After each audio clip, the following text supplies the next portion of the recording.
Sports Network. Yeah, I've been closer to Jesus before, so can you help me out? Oh, can you help me out? Am I on my own? Am I on my own? But can you help me out?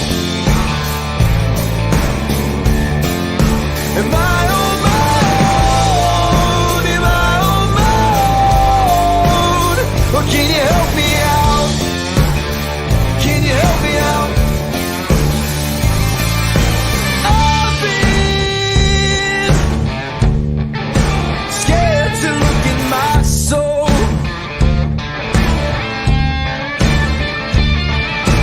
I've been afraid I would follow the road. Yeah, afraid of the things I've been told. Hello, everybody. Welcome inside a brand new Wednesday episode of Running Point on ysnlive.com. Got a full house for the start of the show today. As always, Ty Bartell. It is Wrestling Wednesdays with Gary Altizer, and we are going to be joined for the first 10 or 15 minutes by John Bird, the head coach of the Fitch Falcons wrestling team. Coach, thank you so much for joining us on this Wrestling Wednesday. Oh, thanks for having me. Coach, first and foremost, I just want to talk about the program too. I mean, we all know Fitch as being one of the better wrestling programs in the area too. And I mean, you guys have the opportunity to host some of the bigger tournaments like the Hefner around here. Talk to me about what kind of honor that is to be able to not only have that as a hosting site, Fitch being one of the hosting site, but just talk about the program in general and what it's been for the last 10 years for the people who might not know. Oh, absolutely. You know, being able to host week in and week out, you know, we have a lot of events here at Austintown. Our administration at the top level allows us to do this week in and week out. Like I said, having the Hefner and UW at home allows our kids to, you know, have more fans, more people that really rally around them and support them. And it's just great for overall team chemistry. You know, you get the younger kids, middle school, JV kids at the events, working the tables and just being a part of it, getting involved with it at an early and young age. Coach, I know you have a ton of talent on your roster. Talk about some of the kids that have really stepped up this year, maybe some of your vocal leaders, and then maybe some of the young kids as well that have really stepped into a bigger role this year as well. Yeah, absolutely. So we got junior Tyler Littner right now. He's 32-1. Last 2 years, he's been state alternate. Hopefully this year he can get to the state tournament and get on that podium. He's having a great year. David Shannon, senior, 28-7. He just recently got his 100th career win. He's having a great year for us. Senior Jacob Ferguson is 23-2 on the year. I think he's ranked in the top 8 in the state right now. He also got his 100th career win a couple weeks ago. So those three guys have done a great job for us. Arthur Croom is a junior. He's 27-6. Puts in a ton of work, very athletic kid, only a third-year wrestler, having a great start to the season. You have Dom Zemko, 23-11, also having a great senior campaign. And then basically we have a freshman on lineup, Devin Phillips, who had a little setback last week with a little injury, but coming in at 175 pounds, you know, he's having a great year for us for a freshman. So those guys, you know, we got a lot of other guys really stepping up, but it's really nice to see, you know, having a freshman at 175 pounds in there. Coach, we got the EOWL coming up, and I know several teams in the running. Obviously, you guys, Louisville, South Range, Canfield. What do you expect from the team scores this weekend? I tell you, Louisville's loaded top to bottom. They got good kids, great coaches, great program over there going over the last, 5 to 10 years. South Range, putting together a great season, have a lot of high-level kids returning. Both those schools, are the teams to chase right now. Also, you got Beaver Local, multiple returning state qualifiers. They have one of the better wrestlers in the league in Logan Hours. Canfield's always tough. We got a lot of good individuals throughout. So, looking at this weekend, it's exciting to see all the area schools come together and just see what everybody has to offer. And again, we know what Louisville and South Range have this year, so I know everybody's going to be chasing them. Coach, I know for good programs like Fitch, it doesn't just start at the high school level. It starts even before that. I want to give you an opportunity to shout out some of the other big names in the Fitch wrestling program that help bring these guys up from youth all the way through the high school level. Oh, yeah, absolutely. So at our youth program, we had Eric Diefendorfer that's been running it down there for years. We've been able to bring Fred Weidenthal over. So Freddie and Eric are kind of running that youth program now, and they're really building it up strong. And then we get to the middle school level. This year we made some adjustments. Brian Forjak's been there for a long time. We really are thankful to have him in school and on staff. But two huge additions to that staff this year was, we moved Matt Bostian, who was a Beaver local guy who was helping me out at the high school for the last few years. He went down and helped take over that middle school program with Greg Tabula, who also has been here with me pretty much since the beginning of my chance to be the head coach here at Austintown Fitch. Those guys have done a great job. We were able to bring over Justin Powell. He was a heavyweight state placer last year, so we got him working with our middle school. He was over at Boardman. And then obviously our varsity staff, I got great guys all around me. Mike Marakovich, Brock Kimball, Kyle Varga, Zach Richards, the three guys that have wrestled for us and been pretty successful for Austintown Fitch over the years. So, we got a great staff overall, and Luke Peterson has been a volunteer at the middle school, lower levels for many, many years. And, those guys all help out a ton. When you look at representing this school and representing this community, what makes it so special to you and what makes you so proud that you get to wear the colors and with that F on your chest every time you go out to wrestle? For me, I'm only the third head coach in the school program history. If you go back, Phil Resch, 16 years, he did a tremendous job getting it started, building it up.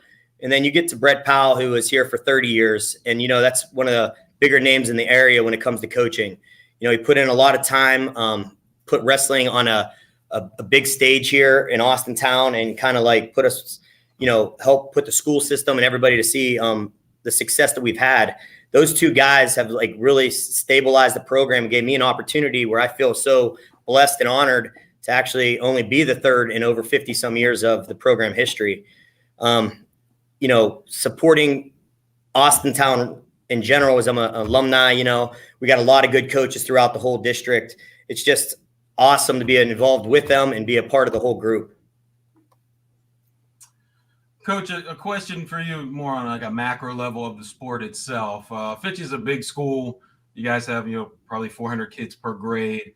So I don't know the numbers have ever been a problem for you, but what have you done? What have your tactics been to increase your numbers in your participation, even maybe at the junior high level?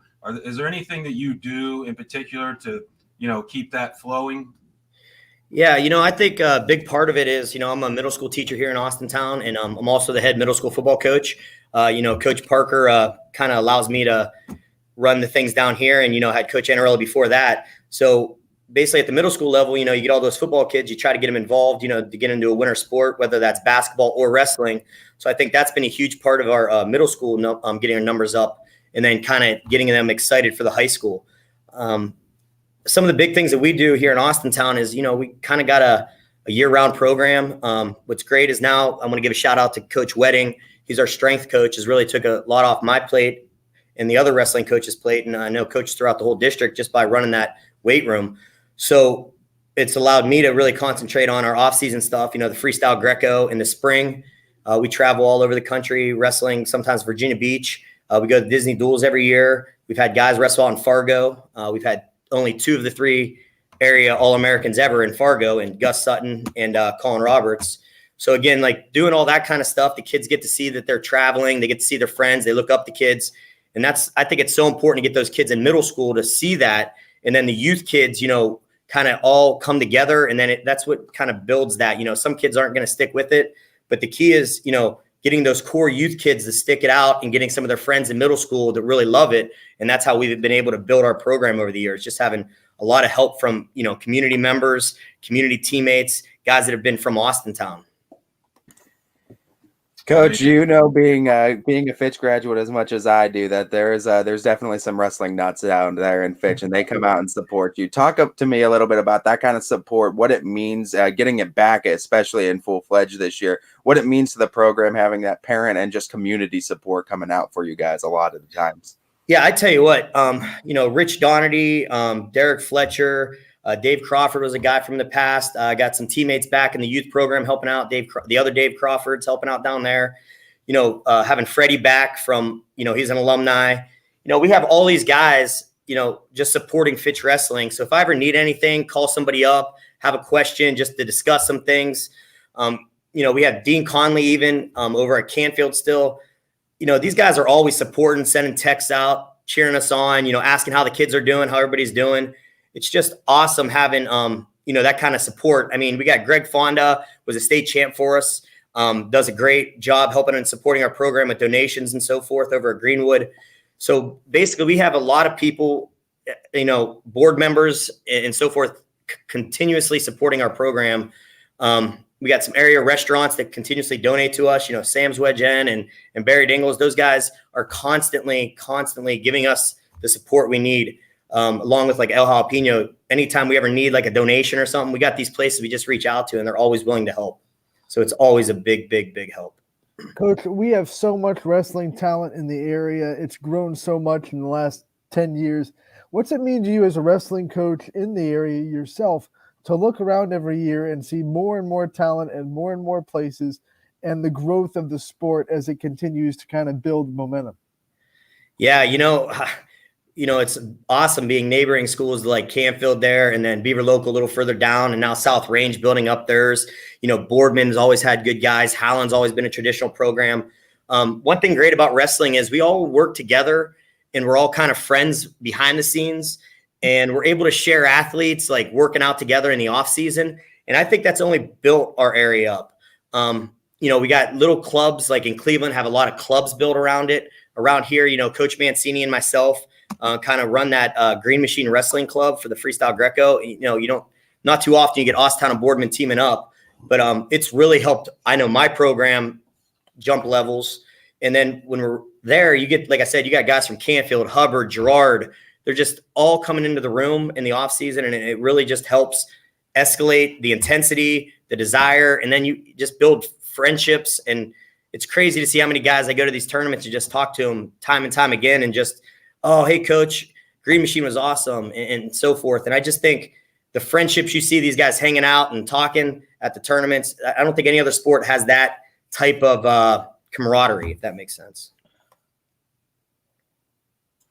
We have the WL coming up here in a couple of days. I know it's been said it's one of the hardest, if not the hardest, league in the state of Ohio as far as wrestling goes. Why do you think that is? What is it that you think it has brought such talent to this league, and why is it continually good year after year? Me personally, what I love about the OWL, and I think the reason it's been so successful is it's got a good mix of Division I, Division II, and Division III teams.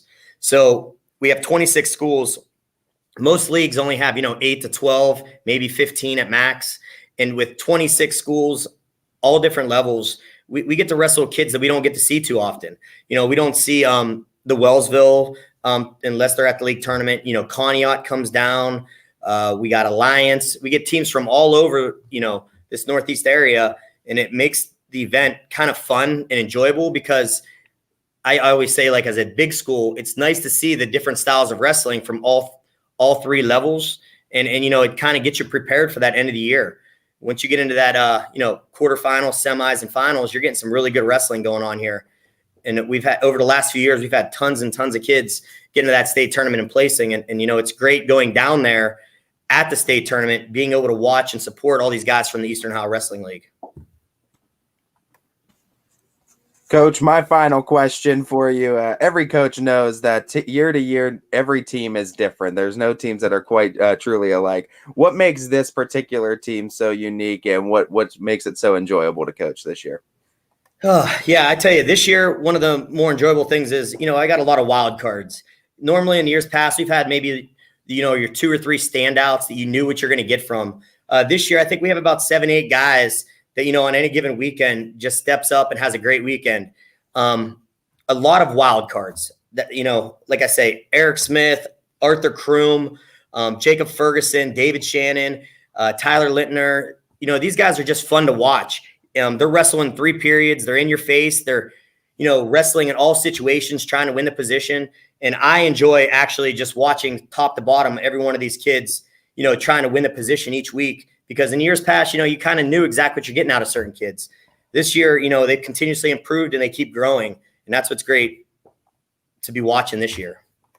Coach, thank you so much for your time today, taking time to join us throughout your workday. We appreciate the time so much.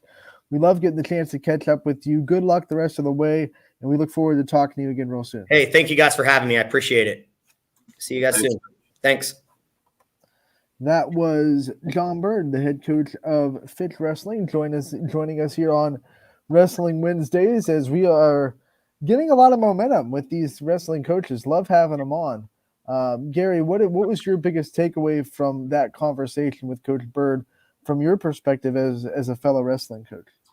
Well, the fact that he said he was only the third head coach in the program's history, I didn't realize that. And they're constantly churning out good teams. And obviously stability has something to do with that. Having a dedicated coach that works in the school, is great. He works in the middle school, and he's the head middle school football coach. I mean, you're talking about a perfect recipe for getting your numbers up and being successful. But for them to, in 50 years, only have 3 coaches is pretty astounding. All 3 have obviously been successful. So the fact that he's been there that long, has been successful that long, and still continues to churn things out, that's pretty impressive overall, and it speaks to the Austintown Fitch program. I mean, I agree with Gary on that wholeheartedly. I mean, it makes the position mean something, you feel like, when you have positions like that, and that goes for any sport too, where there's coaches that are there for longevity. You don't want to be the coach that's only there for a year or two and then craps out on the team. You understand what that position means, and it brings something special.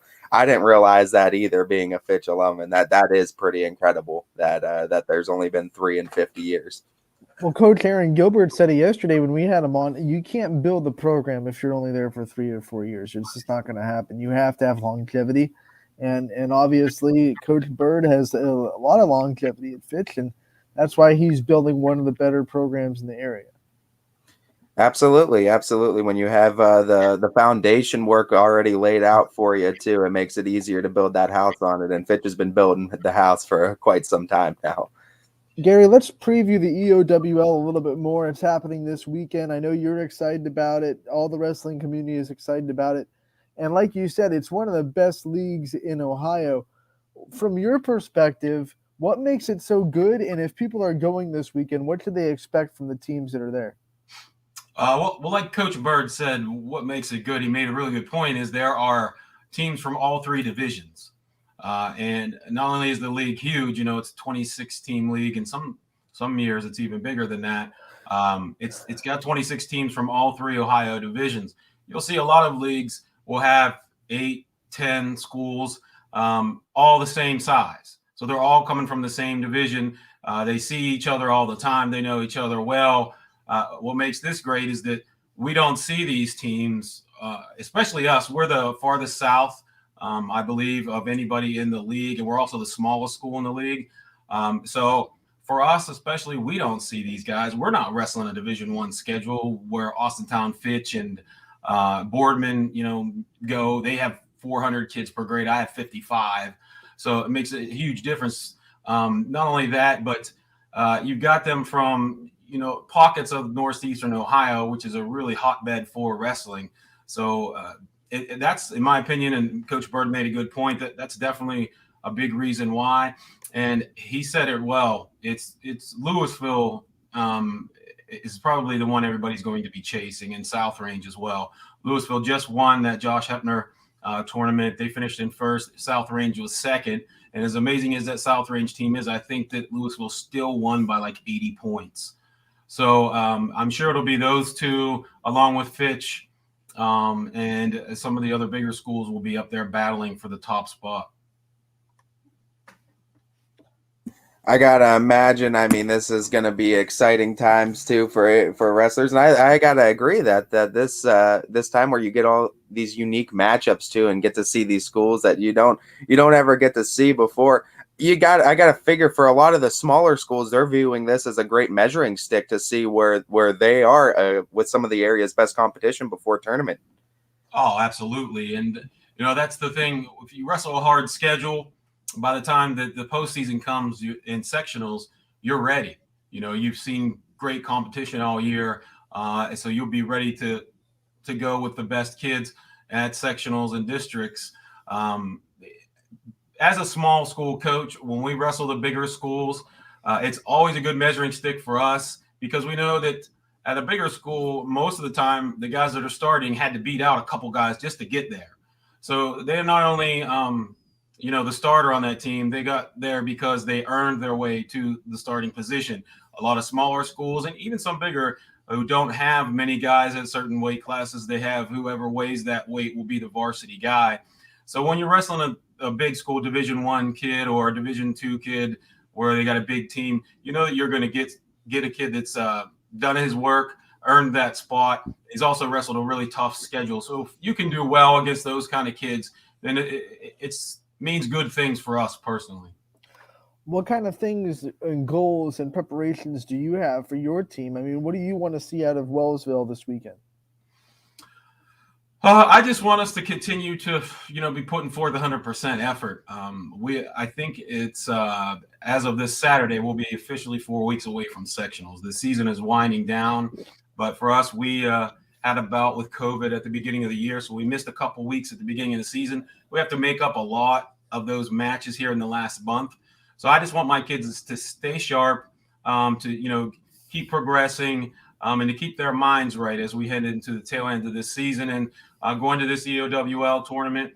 I just want them to be able to soak it in, have fun, and go out there and give it, all they got. They place the top 8 in the league, top 8 kids from each weight class place, and I feel like we could get a few of my kids on that podium. Unfortunately, I'm still hurt. I still have got guys out. I think I counted. I got 5 less guys in the lineup right now than what I would have had at the beginning of the season. So, I'm just wanting my kids to stay healthy and go out there and battle. Interesting question I just have for you, Coach, because with competition that you see all over the area, you're bound, I think, to see some of the same guys come tournament time. Guys are going to wrestle the same guys. With wrestlers that have a particular, maybe not the best record against some guy. I know with teams, you always say any team could beat anyone on any given night, but when it becomes much more individualistic, how does the coaching then become to make sure that doesn't become a mental disadvantage too if they don't have the best record against a guy going into another matchup with them? Oh, that's a great question. And you will see that. You'll see kids who see the same kids over and over and over. And the one thing about this sport is it gets tougher to beat the same kid over and over if the kid who's lost in the past is still trying, is still grinding. So you learn something about your opponent every time you wrestle them. So I just try to take mental notes about what I see with the kids that we wrestle over and over. Maybe, we'll let our kids know, hey, remember, he likes this move, he likes that move, he's strong from here, he's weak from there. Just and little victories. If you got a kid that say you've wrestled 5 times and you not beat him any of the 5 times, but you got pinned the first couple of times you wrestled him, you got beat by a major the next 2 times, and the last time you wrestled him was a decision, which is 8 points or less. You're progressing. So maybe keeping the kids' heads up by saying, hey, you're getting closer. He doesn't want to keep wrestling you. He's going to get tired of this. He's going to have to work his butt off, and then they can come back and, hopefully win. And I've seen this a million times in this sport where you will see that. You'll have kids who basically have no trouble with a certain kid. They have to continue wrestling them. And then the kid who lost is starting to gain confidence, and now he believes he can win. He wins one. And then from there, it's a dogfight for the rest of their careers. And sometimes that kid that didn't win at first ends up becoming the better wrestler. Talk about the perspective from the flip side. I mean, you've had this kid's number and you're wrestling at him. How do you keep a kid from getting complacent and not losing focus every time they go to wrestle that kid? Because, hey, I've beaten them, 10 times in my career. This is easy. So how do you keep a kid focused and not complacent with their success? Well, it's kind of the opposite. Your kids can't get overconfident in this sport. Anybody can be beat. Just like we talked about in the past, everybody's got the quote boxer's puncher's chance in wrestling, because you can pin, as long as you're not losing by 15 points, you can pin your opponent at any time during the match. So what I do personally is just try to get in my kids' heads and say, hey, this is just because you beat him before doesn't mean you're going to do it again. And he's tired of losing to you, I'm sure, and he's going to look for an opportunity. So you can't go out there, completely relaxed and going through the motions thinking you're just going to get another easy win. Because especially at the beginning of a match, if you get a kid that's an underdog who comes out and takes the lead at first, that can build a lot of momentum for them, and they can ride that for the rest of the period and the rest of the match and come out on top. So I just try to let my kids know that no matter who they're wrestling, it's not going to be easy. Coach, before we let you go, I want to go over this week's Baird Brothers Big Dog of the Valley nominees and see what you have to say about this group of kids that is on the list this week. And we start with Stephen Mara from West Branch. I mean, putting the world on fire. I'm sure you've seen his record. He's going to be someone that this West Branch program is putting on their back. Oh yeah, he's a great wrestler. I think he's wrestling 215 this year. He's fundamental and he's aggressive. He's fun to watch. When he's on the mat, he just goes after it. And I know he's probably got the mindset of he's thinking about getting on the top of the podium at the end of the season at the state tournament. That West Branch program has been well known for the heavyweights, the heavier guys. They seem to always turn out really great heavier weight class kids, especially the heavyweight class. So it's no surprise that the Mara kid is doing so well. And now we go to Louisville. We've already talked about Louisville. We've mentioned them. And there, Blake Schaefer is on the list this week. He won the MVP of the Hefner tournament. I mean, how hard is it? I mean, how much of an accomplishment is it to win an MVP of a tournament like that at Austin Town Fitch? Well, to win an MVP at a tournament, you've got to stand out. So you've got to do something special or look special on the mat for the coaches to say, hey, that's the kid who deserves the MVP. So you've got to not only take care of business and win the championship of your weight class, you've also got to do it in an impressive fashion where your opponent's coaches are voting for you. So it's not easy to do, especially at a tournament like the Hefner. So, I mean, he obviously had a great tournament, and whatever he did during that day really caught notice of a lot of his opponent's coaches. Another program we talk a lot about, South Range, gets a nominee, Jake Starkey, one of their seniors. Yeah, I know Jake well. We've wrestled him a bunch. He's been a really tough wrestler his entire career, and he bumped up. He was wrestling up for a few years because of that really good South Range team. He's continued to get better and better, and he looks very strong, physically strong this year. Looks like he's really developed. He's put on some muscle weight, and I know he's been having a great season. I expect him in Columbus. Someone you also see a lot in the EOAC United gets a nominee on the list, Dakota Mccracken, who earlier this season, I mean, we've said it before, earlier this season became the first female wrestler in the program to win a tournament for United. Yeah, United's doing a great job with their program and with their girls. They've got a lot of girls on the team and they're having success. It's good to see. And I feel like with girls wrestling right now, if you want to start to become a staple in that sport, now's the time to build the foundation for it, because there aren't too many hotbeds for girls wrestling in the state of Ohio right now. So you could basically form yourself, create your own tradition with girls wrestling. It sounds like that's what Kenny and his coaching staff are doing, and the McCracken girl seems like she's got a bright future. Do you think that the OHSAA sanctioning girls wrestling will create more and more hotbeds for it now that it's a sanctioned OHSAA sport? Oh, absolutely, it will. And it continues to get more and more interest from females in high school. And as they see, I'm sure that there are a lot of girls who are hesitant to wrestle because it's so physically demanding. But as they see other female wrestlers out there wrestling females, you'll probably see a real large increase in that as the hesitation because of the physicality. Okay, I'm going up against another girl. Okay, I'll be more open to that. I just think there'll be more kids that are open to that because of that. And then once they do that, they'll warm up to wrestling to the guys as well. Help us understand what this means. The OHSAA now recognizes it as a sport, because you said before there have been all girls tournaments. There's a girls state tournament that's for the girls group. So what does it mean now that the OHSAA has it as a sanctioned sport? What step does that take? So I think that the state will now organize a postseason tournament. And then you'd have to follow all the OHSAA rules. If you were a club before or whatever, now you've got to follow those rules. And then they'll sanction a postseason tournament where they'll probably go sectionals, districts, state. I don't know how many divisions. I'm not sure on the specifics of it yet, but that's basically the big difference, where you'll now have a chance to be an Ohio OHSAA state champion. We'll now round out the nominees on Big Dogs of the Valley with Nick Bowser from Hubbard. I mean, this kid, we've seen him on the football field. We know what kind of monster he is. And he's perfectly named because he's Bowser. He's the heavyweight, right? Yeah. Yeah, I tell you what, that kid, I saw him last year for the first time at the EOWL tournament. And, he was a freshman. And, a freshman at heavyweight, they're usually just not physically developed or as strong. Well, I tell you what, that is not the case for this kid. I saw him in the first match I seen him wrestle. He literally picked up a 285-pound kid and put him on his back and stuck him in about 15 seconds. So he's got a real powerful lower body. I know as soon as that whistle blows, he's going right after it, and he's ready to wrestle right then and there.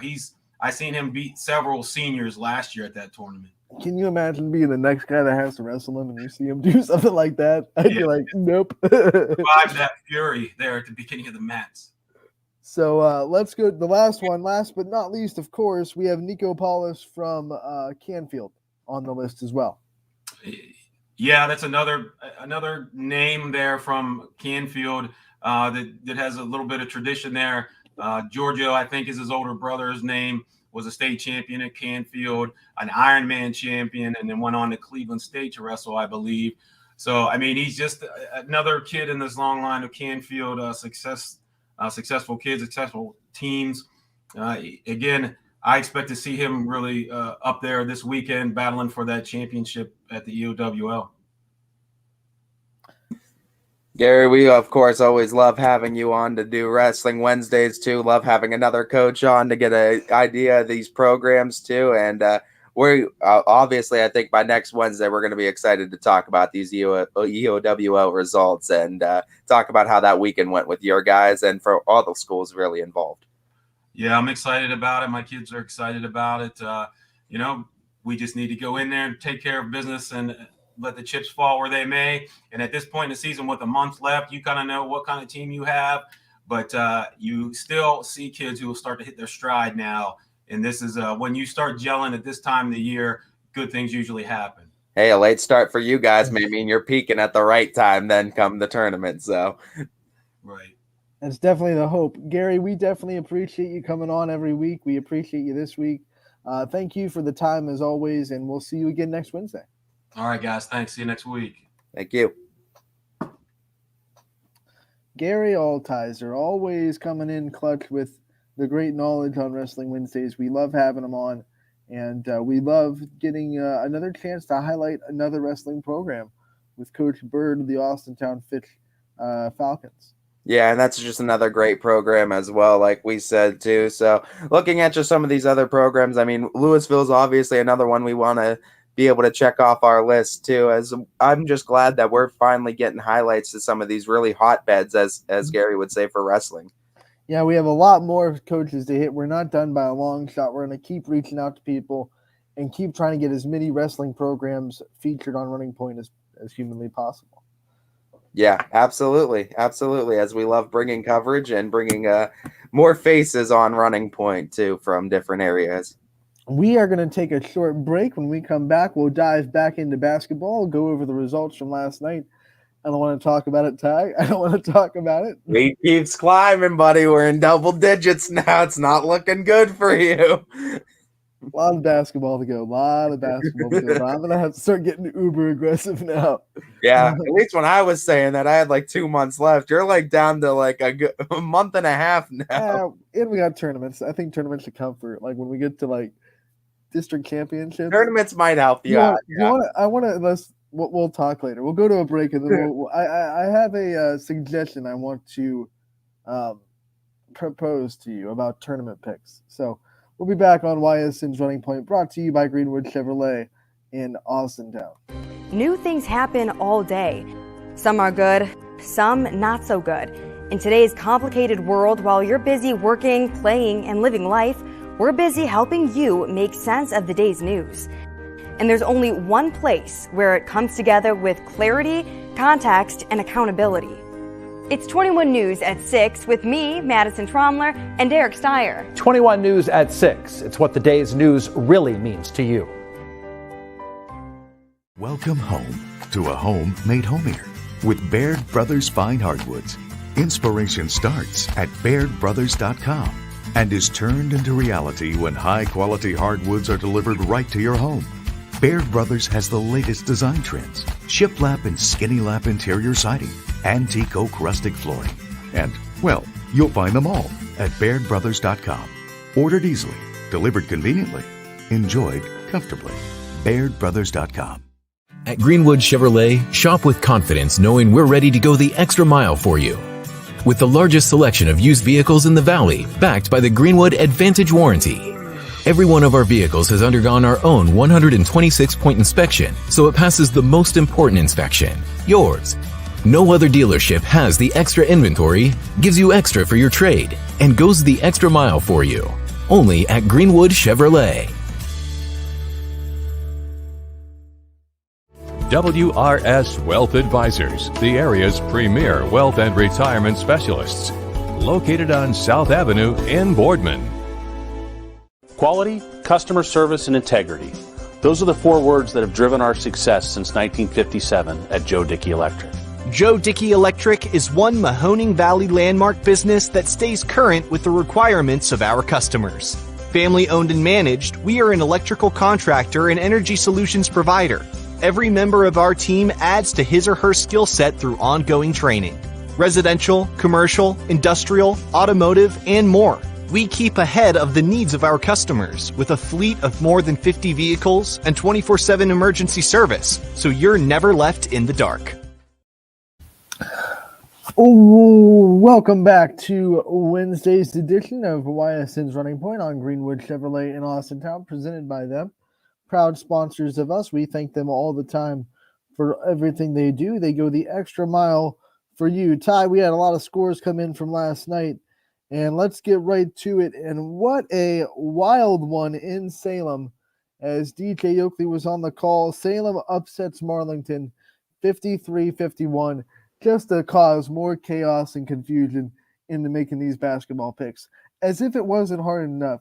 This is the first season since I've been a part of YSN where it has been so unpredictable and really feeding into this mantra any given night. I'm telling you, I mean, we have not seen this many upsets in one season since I've been with YSN. Well, I said, if you liked football season this year, you got to love basketball because any given Friday is extended to almost every single night, girls and boys side this year. And that's incredible that literally there's always a chance for an upset, always a chance. I mean, look at it this way. Marlington is coming off of a 19-point win against Louisville. Louisville just beat Massillon Jackson in Massillon Jackson. And then Marlington loses to Salem. It's just like one of those things you just never know this year. There's not a dominant team that like you kind of hands down think they're going to win it.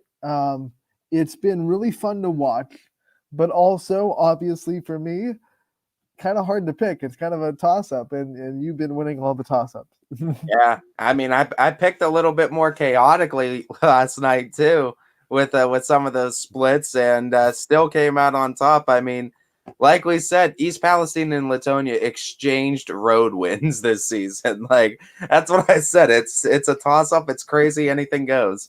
We'll get to that score in a bit. First, let's get to the game that you were at too, as the Fitch Falcons, they welcomed in Talmadge, and they got the win over is it Blue Devils? I want to say Blue Devils.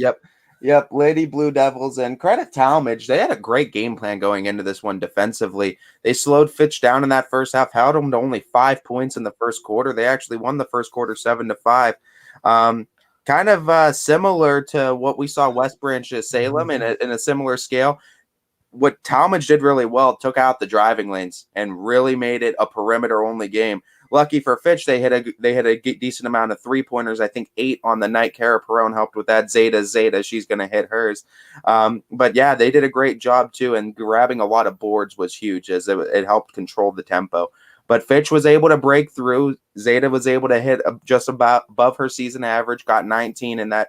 And second half majority too, was able to get a lot of points up, as Fitch had to kind of jockey for position, figure out Talmadge, and they did down the stretch. Talmadge they created open looks too. I credit them on that. They were able to pass for some open looks from 3, just weren't hitting them that night, just wasn't their night. Fitch was able to pull off the defensive win, and it's a great win for them because it puts them at double what they had last year at 10 wins now this season, and got to be happy for a program to see that kind of growth over a year. 47-34 was the final score. You had a chance to catch up with Coach Wilson, Zeta Creaky, and you also had a chance to get a little bit of a senior interview with Julia Sinadak as well. So let's hear all 3 of those players and Coach after the game in their post-game interviews. Welcome back, everyone, as I am here with winning coach tonight, Coach Jeff Wilson, a part of the Lady Falcons' 47-34-point victors over the Talmadge Lady Blue Devils. And, Coach, it's win number 10 on the season now, and I mean that's doubling the win total from just a year ago. And how so many programs look to that this year are trying to build their foundation. What's kind of your message to them about how quickly you can have that turnaround and how quickly you can get a team back on track in just a single season? You know, it's hard work. You know, it's the girls being here in the summer. You know, right when I got the job in March, the girls who are here for the most part have been consistent. At open gyms, at skill sessions, and camps, and the weight room, and obviously practice now. And that's what it comes down to. I mean, I haven't met really a bad coach in the area. I mean, we got some great coaches out there.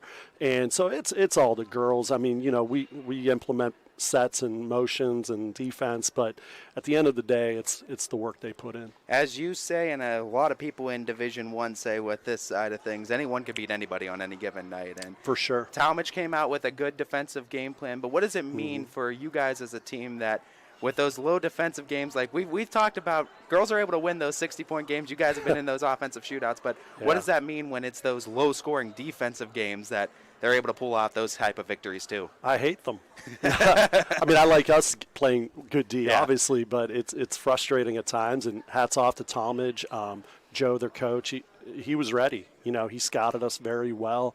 He knew what was coming, and we had to make adjustments. Hit girls slipping off screens, you know, like Kara Perrone popping out a few times, hitting some threes, and Rachel Spalding. So we had other girls had to step up when Zeta's covered, and Zeta did a good job too, getting open, and and Ayla did a great job attacking. So, but the defense, I mean, you hold a team to 34, you should be good to go in high school basketball.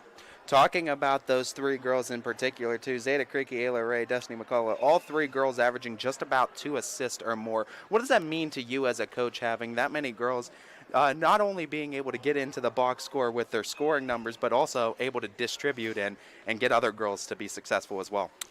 Yeah, just sharing the ball. We don't have a ball hog. We don't have, one, they know we wouldn't put up with it, but 2, a lot of times I got to tell girls to shoot. I joke around with them. I go, guys, I yell at you to shoot, but they do a great job finding the open girl, hitting the, when we draw the defense and dishing and finishing. And, I mean, as far as the steals go, assists go, we got girls who are all kind of even there, and couldn't be happier than sharing the ball. Talking about Zeta, she's the player of the game tonight for still being able to hit right around her season average of 19 tonight through great defense as well. What does that mean to you from a player that she's scouted for, there's a game plan for her, but she's still able to get out, get hers, and contribute big points for a team victory?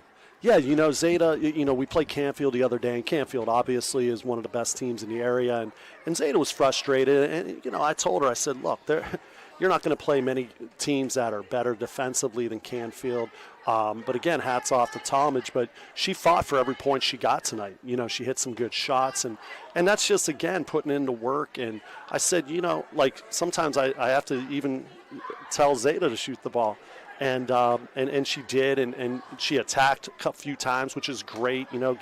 Get that confidence, and just keep shooting the ball. The ball will come to you. We'll get it to you, and she buys in. She's a great kid.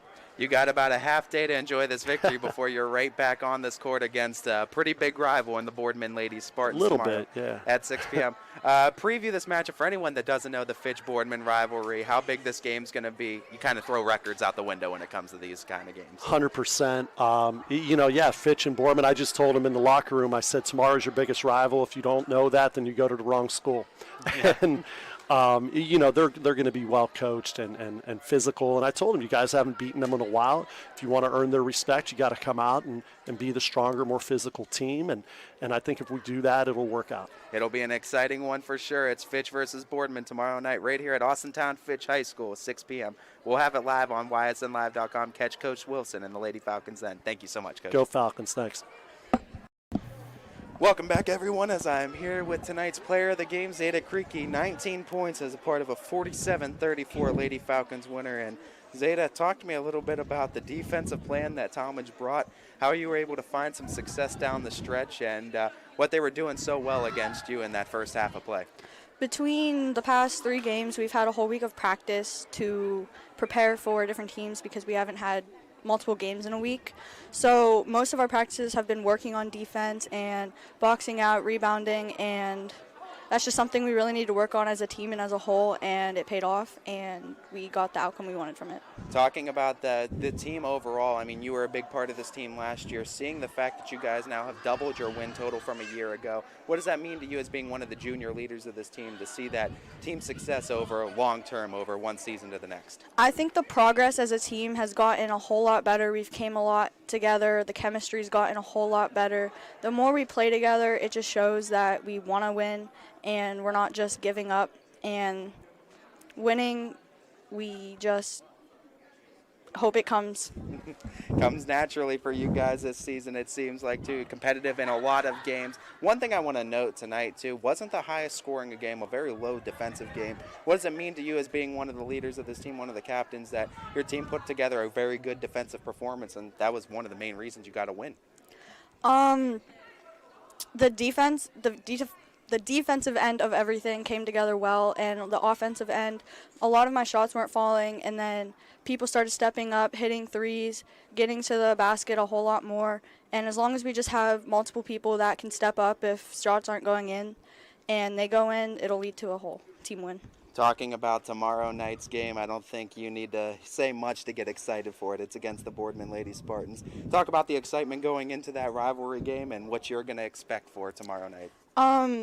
A couple years ago, I went to Boardman, so it is the biggest game that I at least look forward to, and the game I'm always most excited for. And it's just always a good atmosphere going into it, and hoping to come out with a win and playing as hard as I can. And we just need a whole lot of people there to support us, and it's probably our biggest game of the season. That is a call out from Zeta Creaky. Get out there and support Lady Falcons face off against their biggest rivals, Lady Spartans of Boardman, here tomorrow night. 6 p.m. tip-off tomorrow versus Boardman. Zeta, thank you so much. Thank you. I am back now with a special segment here, the lone Austintown Fitch Lady Falcon Senior and Julia Senedek here after the 47-34 victory over Talmadge. Julia, and kind of just a senior spotlight that I wanted to put on you. Since we did miss senior night the last week, we wanted to give a chance to highlight you. And with that, I just want to give you the moment to, first off, reflect on your experience here, not only with the Austintown Fitch Lady Falcons basketball program, but also just Fitch as a community, as a school over the last few years. What has it meant to you? And as a senior, what has this whole community meant to you? Yeah, it's meant a lot. I've been playing for a long time, and Austintown, they always have our backs no matter what, so win or lose. So, yeah. Talking about some of your biggest support system, I want to give you a chance to shout out those support systems, whether it be coaches, teachers, or parents, anybody that's been influential to you along the way. Definitely my parents. Coach Ward, he's a softball coach here, but he's a teacher too. He's always pushing me no matter what. And obviously Zeta, we're pretty close, so she's always pushing me no matter what. I see the posts online as being called the second daughter over there in that Creaky family. Yeah. So, talk to me about that chemistry you've built with not only Zeta, but this entire team too, and just how close-knit this team is in the locker room, and how proud you are as being one of the seniors of it. Yeah, there's a lot of young girls on this team, but, I just try to take them under my wing, and I always try to encourage them, never let them down, like just pick them up all the time, and I think that makes us really close. Talking about being just one of the senior leaders and all your experiences in basketball, what is some of your favorite memories? Obviously, there's probably a lot of favorite basketball memories in that bank somewhere, but just shout out a couple along the way that really stick out to you. We go to like Eastern Ohio camp every summer, and it's like really gritty, like 3 days just straight basketball, and that's definitely what I think brings us together for the season, so definitely that. You've had some great coaches in your tenure here as a Lady Falcon, but talk to me a little bit about Coach Wilson coming in this season, the kind of relationship you've been able to build with him and what he's meant for the team this year. Yeah, it was a change from the last coach to this coach now, and he's really just pushing us, telling us to never give up, like don't be satisfied with the win record we have now, keep increasing it and keep going. Talking about your overall career here at Austintown Fitch, what is some of the future goals in the life of Julia Senedak post high school? No basketball anymore. Just focus on schooling, hopefully get into college I want, and just move on with life from there. What's the plans for college? Anything right now, or is that kind of undecided in the air? It's still undecided, but Ohio State's pretty late getting their acceptances out, so hopefully I can get into there. And hopefully we're talking to a future Buckeye in Julia Senedak, the lone senior of a very young Austintown Fitch Lady Falcon squad, as Julia closes out her basketball career with the Austintown Fitch Falcons. Thank you so much, Thank Julia. you. That was interviews with a bunch of people. Let's recap. We had Jeff Wilson post-game, player of the game, Zeta Creaky, who had 19 points in that game. And then Julia Senedak giving us a little bit of a senior send-off, giving her some limelight before she leaves this Fitch basketball program. Yeah, I just wanted to make sure we got her on too, as unfortunately was unable to be there for Senior Sunday, but I wanted to make sure I got her some spotlight too on the season, especially being the lone senior of a squad too. That doesn't happen too often too, and you got to know and figure that all those girls look up to her too, and still serves as a big leader for that team as well. And for Zeta, I mean, like we said, able to hit her scoring average again. So, I mean, just being able to play through that great defense Talmadge brought and still be effective, got her a player of the game. Big nod to Ayla Ray, though, for grabbing 13 boards last night. She was huge in that one. And then Coach Wilson, always great in post games. And Destiny McCullough had 4 assists as well in that game. So they shared the ball real well. A lot of people blowing up the stat sheets in different categories. We'll continue our recaps of last night's action. Jackson Milton, they swept the boys-girls doubleheader. The girls got the 64-20 win over Sebring, while the boys got the 51-31 win over Sebring. Girls opened up on a 20-0 run. Wow. Against Sebring. They were just in that first quarter, I think there was 1 empty possession, maybe 2, where they just didn't score. Ava Darney had 11 by the end of the first quarter. They were just boom, boom, boom. They were rocking on all 4 cylinders and going strong. And after that, they never looked back. Taking frustrations out, it sounds like.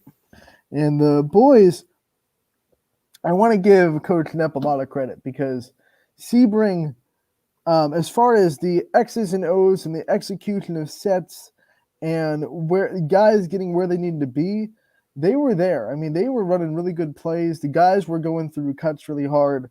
They were getting open looks.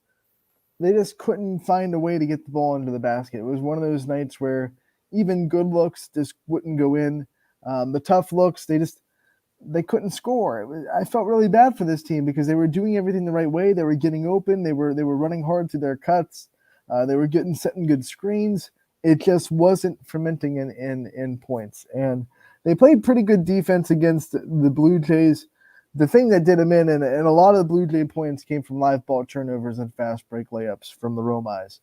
But as far as in the half court, Sebring played pretty good defense.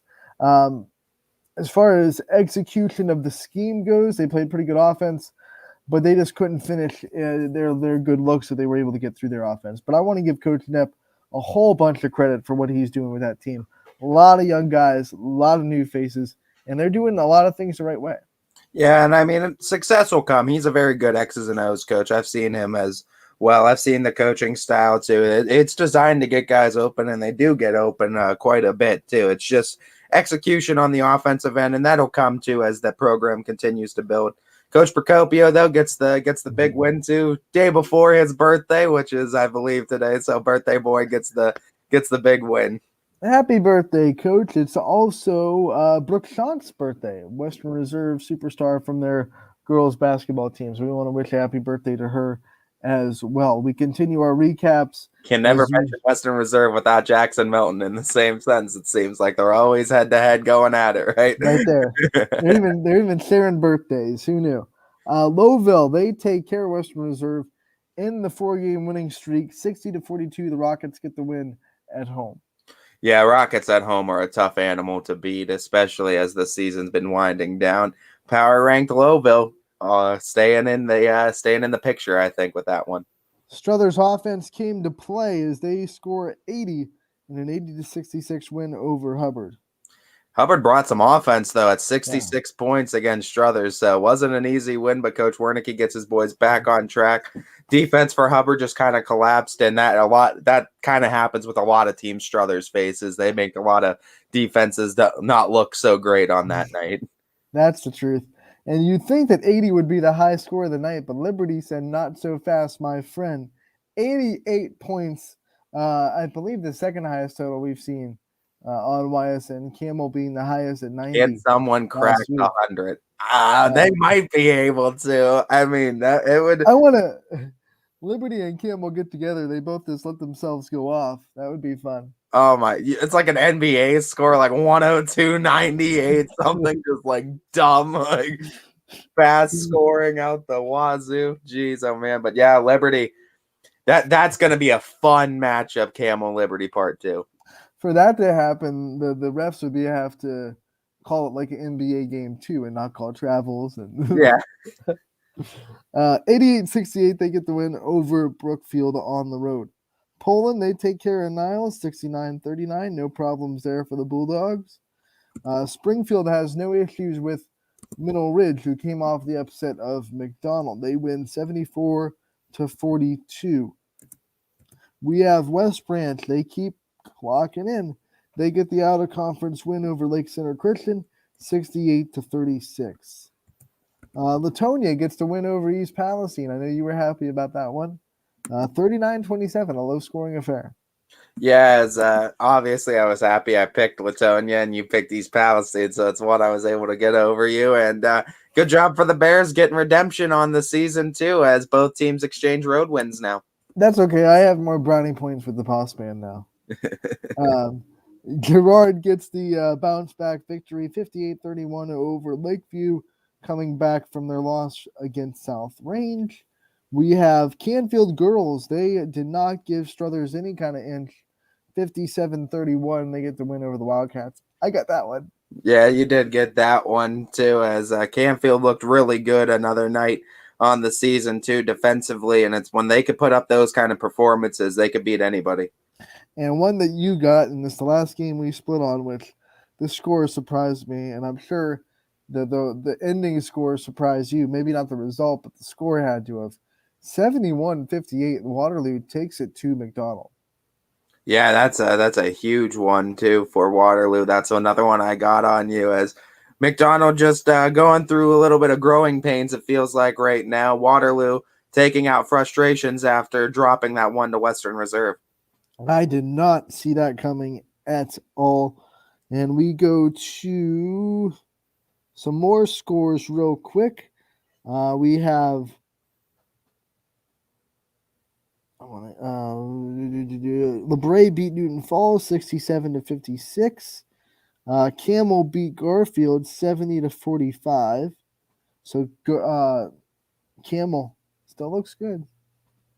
Yeah, they look really good, too. Another big win for the Rockin' Red Devils as they continue to roll.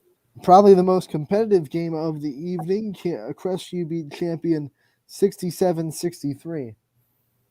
And I believe we almost stood on that, but we actually both ended up picking Champion. Yeah, I believe so as well. I should have picked Crestview. Dang. Howland beat East 68-61. Another 30-plus point performance for Anthony Masucci, it's starting to turn into ho-hum every time he does that. It really feels like it, doesn't it? I mean, he does a great job. So sometimes in the sports world, I think we start to take greatness for granted when it starts to happen consistently. Yeah, I mean, honestly, you're not wrong on that.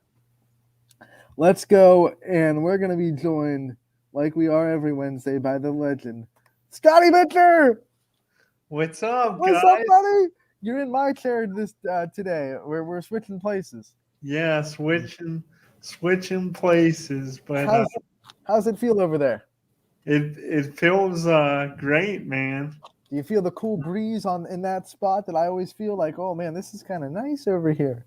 Yeah, I do. I think before you know it, man, we're gonna be taking over the world, Anthony. I keep telling you, like, these people that can walk normal, they better watch out. Yeah, we're coming for them. We're coming.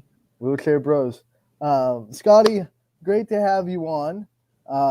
What is on your mind today? You always bring great topics for us. What do you got for us on this wonderful Wednesday where I look outside and see nothing but snow? Well, I wanted just because they've been on my mind a lot these last few days, especially with a post DJ made last night that caught my eye. There's a couple of topics, and I guess I'll start with the one that I haven't gotten really a chance to speak on yet. I know it's been a few days, but I wanted to get your impressions of this past weekend's football games. Was it the best football weekend you've ever seen? And where do you guys rank that Chiefs-Bills game as all-time games? And then the last thing, this is a small thing first for Anthony. I know you're always confident with the otherworldly Patrick Mahomes, but on a scale from 1 to 10, when the Bills took the lead with 13 seconds left, how nervous were you? All right, so we'll tackle all of those, and then I'll get to that last question. As far as the weekend of football, I don't think anyone can argue that it's the best divisional weekend we've ever seen. I mean, statistically, the numbers say it was the best divisional week of playoffs we've ever seen, right? I mean, I think combined it was a 15-point margin between the 4 divisional games, and that's never happened before in NFL history. And for the first time in NFL history, the home teams have a losing record, which that's never happened before in the divisional round either. So, yeah, I mean, I don't think anyone could argue that it's literally the best divisional weekend in NFL history because the numbers don't lie. They're right there telling you it is. Bunch of nice matchups, too. You had the classic matchups of 49ers versus Packers, which was real nice, too. I mean, that Rams-Bucks game had all the thrills you could ask for. You had 2 of the best young AFC quarterbacks going at it in Mahomes and Allen. And then, hey, that I even think I mean, you watch that Titans and Bengals game. I mean, King Henry returns too, and Joe Burrow still has something to say about it. How about Joe no Burrow? Offensive line in front of him? I love that picture we keep seeing. It's like, this was Joe Burrow, and it's like nobody in front of him. It's just him, empty offensive line.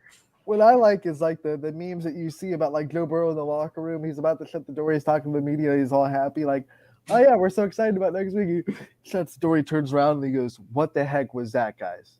9 sacks?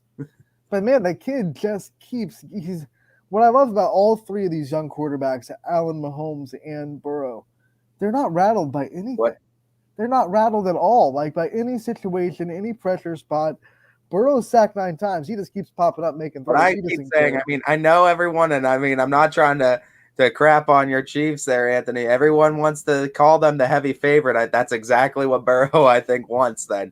You call him the underdog, he's going to come out and give it a game. I'm not saying necessarily that the Bengals win, but I don't think it's going to be as lopsided as some people are thinking with this. And I don't either because, like my point was, I don't think Burrow's going to be rattled one bit by anything that gets thrown at him in that AFC Championship game.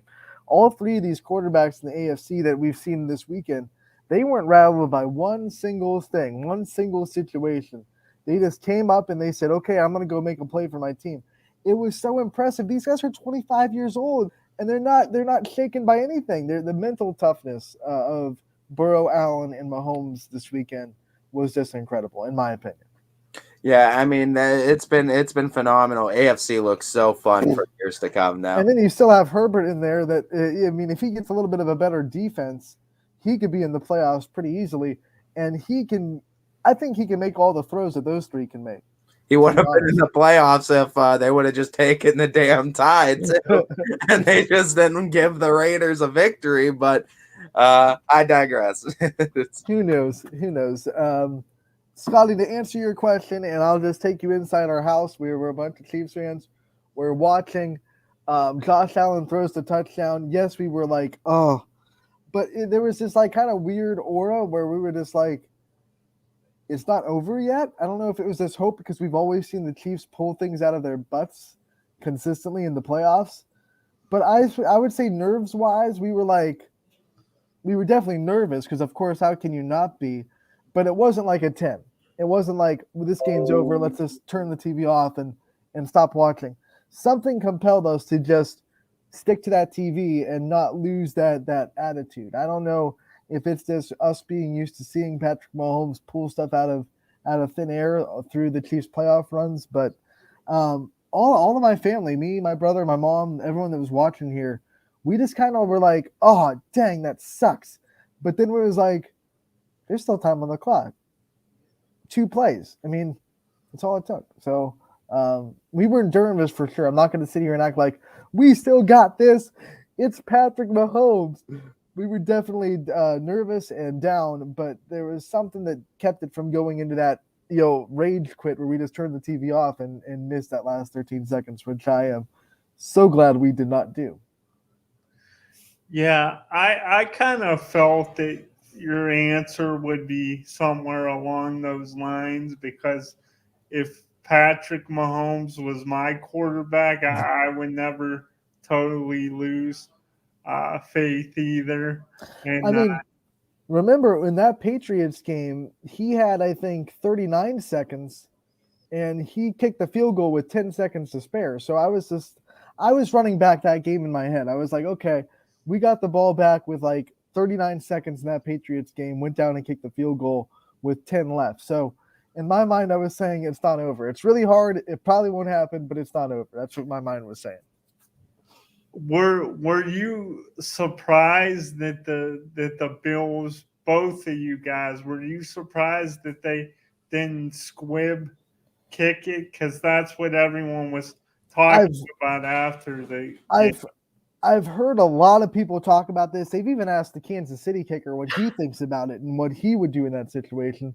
And it's easy to Monday day quarterback and say, well, just squib it. But one, you look at statistically, the Chiefs return team is one of the best in the league statistically. So the last thing you want is Tyreek Hill back there getting the ball in his hands and saying, I'm just going to run it to the 50 in 5 seconds. And then we're going to have it at the 50 with 8 seconds to go, one play, 10 yards, we're in field goal range. You don't want that to happen. There are things that could have gone wrong with the squib, but I just want people to understand that the squib isn't like automatically it's going to go perfect and the Chiefs will have to field it at the 5-yard line or have to run somewhere. Like it could have squibbed out of bounds. It could have bounced in the end zone. It could have been gotten by the frontline guy who falls down and we get it at the 45.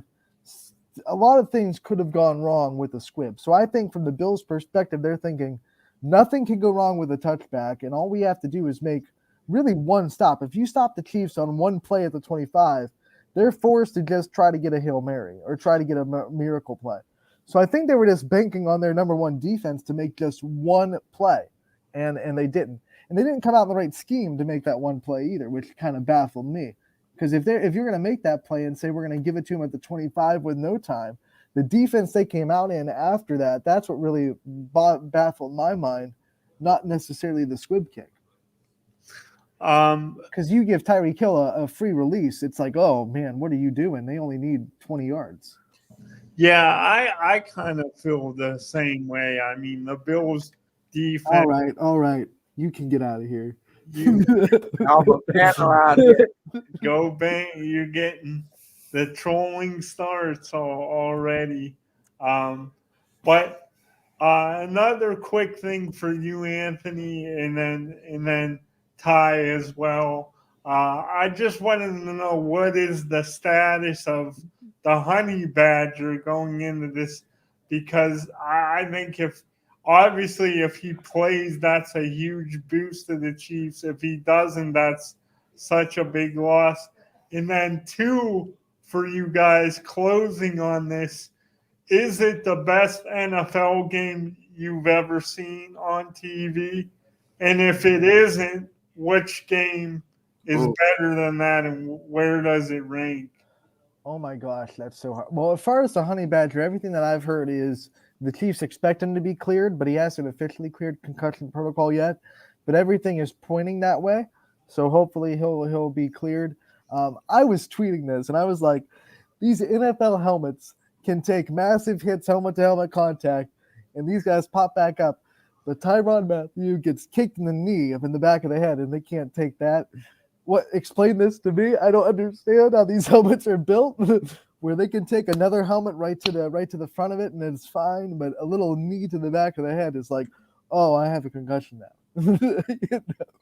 Yeah, and it was his own guy. I know. It's like, what the heck? But as far as the best game ever, man, that is so hard because there's so much, prisoner in the moment, bias when you've only seen it like 5 days ago and the excitement is still there from it. It's definitely up there. It is up there, if not the best. I want to be asked that question in like a month from now. Because there have been some really good ones. I mean, that Rams-Chiefs Monday Night Football game 2 years ago, that was wild. That was wild. For me, I mean, I'm obviously going to be biased because all the three games that I can think of that contend with that one that I thought were the best games were 3 out of the 4 years that New England made the Super Bowl. 2014 against Seattle, 2016 against Atlanta, and then the 2017 one against Philadelphia. All three were, I thought, phenomenal games from first to fourth quarter too, that had excitement the whole way through. But this Chiefs Bills game, I mean, yeah, it's definitely up there. But I mean, it gave me the same feeling that I got from those New England games too. So here's what I'll put out to. Here's what I'll put out of saying that is the game, like the one game. But I could definitely say it is in a class with the greatest games of all time. You're saying it's in your top 5, bro. I would say I think it's classified as an instant classic of like, if you're gonna show someone probably like 10 football games throughout the entire history of football and say like this is what this sport is all about. This is the pinnacle. This is the excitement.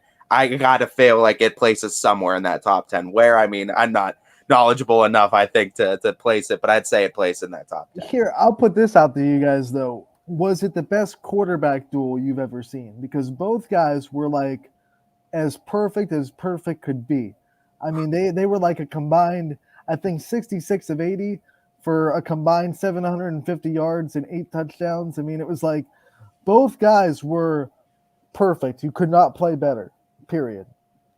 That it was good. I don't know, man, because I'll argue that Brady and Nick Foles matchup, because Brady had like 500 yards in that Super Bowl. Foles put up like 400. Like, it was just, that was an offensive explosion too. But yeah, it was definitely one of the best quarterback duels we're going to see. And I mean, that's just the future of football. Right.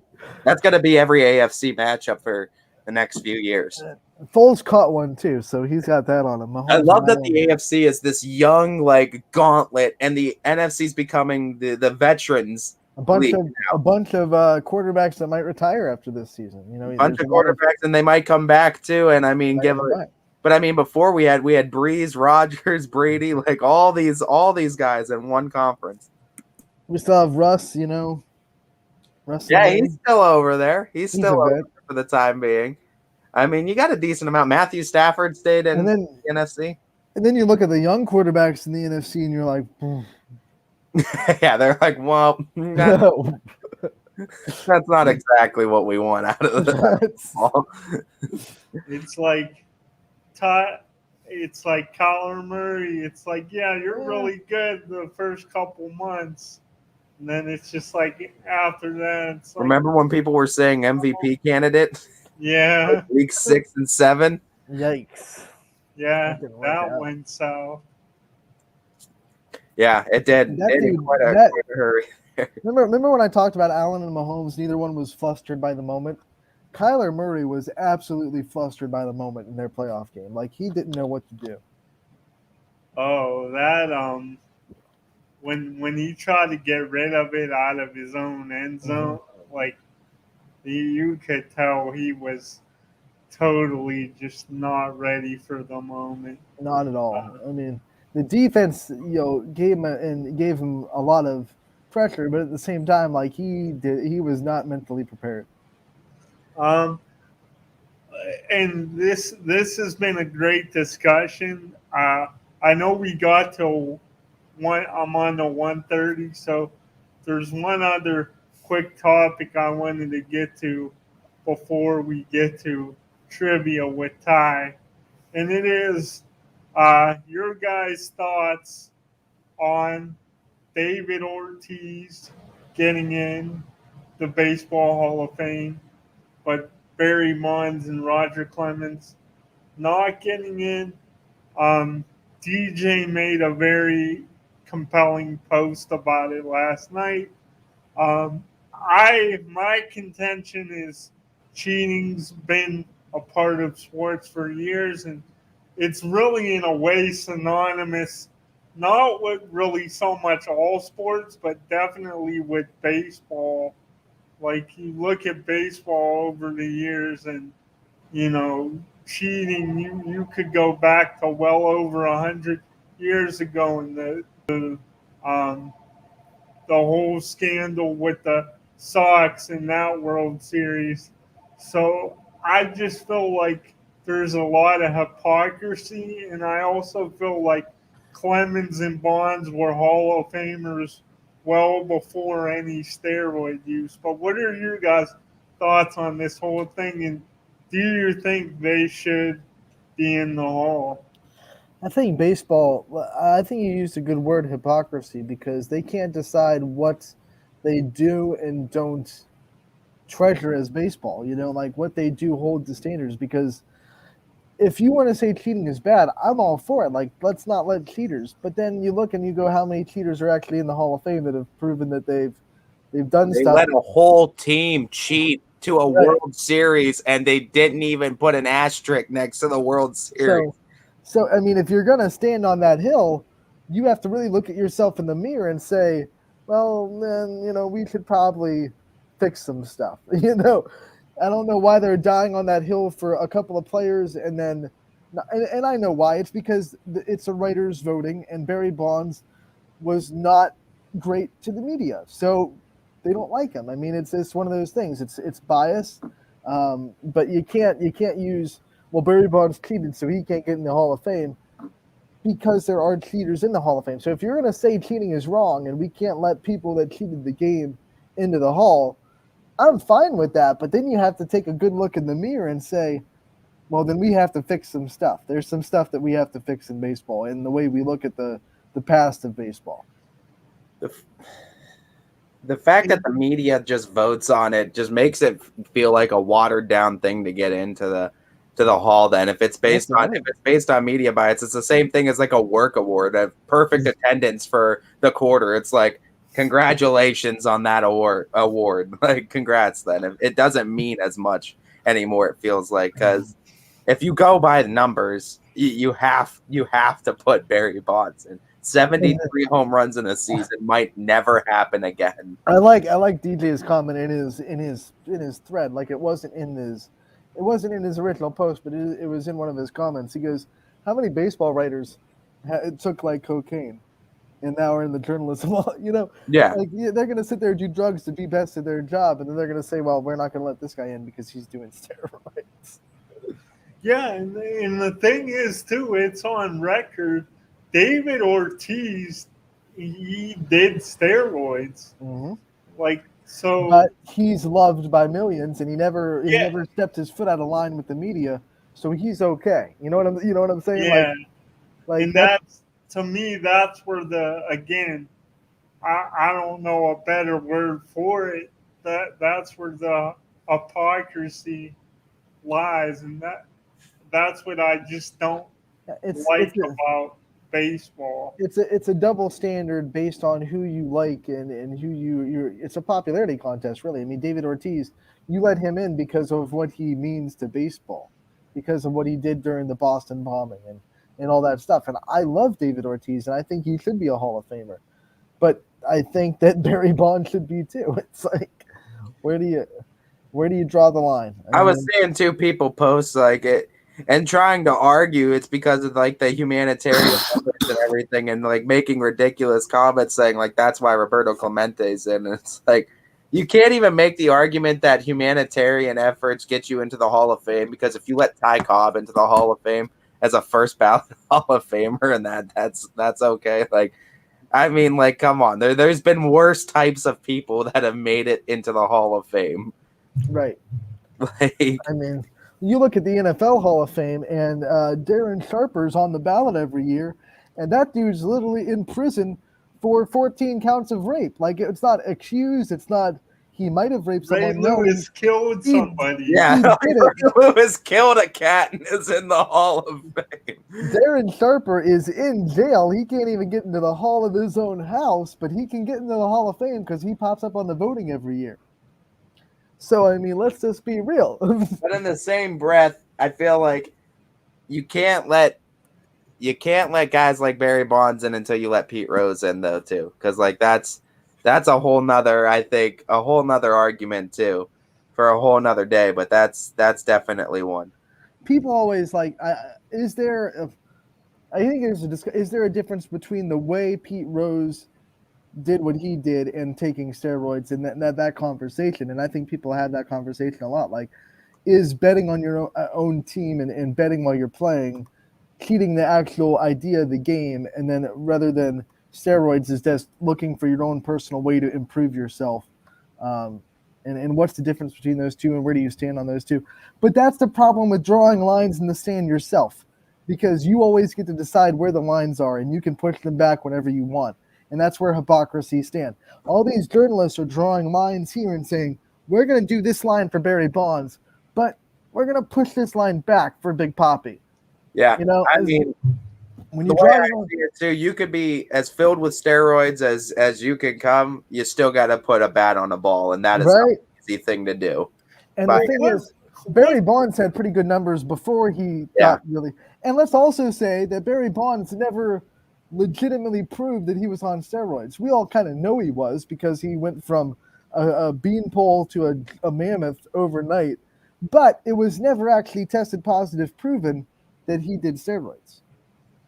And what was it in like 95, Ty? I know you would know this, but just as an example, Ty knows. Like, this counts as a trivia question.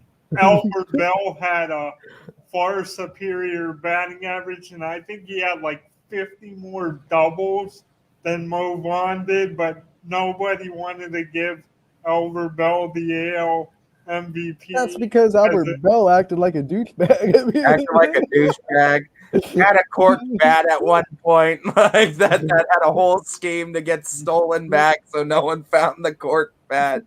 Like, oh man, but no, I mean, yeah, baseball historically has been saying, and writers in the media has not been kind to. If you've been a douchebag to them, they aren't kind to you, and that's the problem with it being voted on by the writers to get into the Hall of Fame. I feel like if you're going to be, it's hard because you got to keep moving the line then too, because it's like, do you say certain criteria for stats? Is it because, I mean, 1930s baseball is a different animal than 2020s baseball, like, obviously. So it's like you can't put like a statistical like threshold that like if you cross this, that's Hall of Fame worthy. And like, you do that like every 10 years. I mean, then it just becomes. Then that becomes a whole discussion of what check marks do players need? How many check marks do they need to get in? Like, that goes back to my point of drawing your own lines, and what the problem with drawing your own lines is. When you draw your own lines, you're in charge of when those lines gonna move. So those writers, this is the line for Barry Bonds right here, but we're gonna let that line get pushed back a little bit for Big Papi because we like him. So we'll push that line back. It's okay, we made it. It's hard to do, but I mean, when you look at the Baseball Hall of Fame, you just got to look at it, take it with a grain of salt, because it's opinion based at some point. The same way you look at like our power rankings and the way we say like it's all opinion based. It's for debate, but it shouldn't be considered like set in stone. It's we draw our own lines and what we think is talented, more talented, who's had a tougher schedule, like all that goes into it. I also don't think it's worth getting heated over because nothing's taking away what Barry Bonds did, whether he's in the Hall of Fame or not. Like, he's still one of, if not the most influential players of the late 90s to early 2000s. I mean, one of the most, he brought viewership back to baseball. He did. He saved in ways that nobody has been able to replicate since. McGuire, Sosa, and Bonds all brought views back to baseball.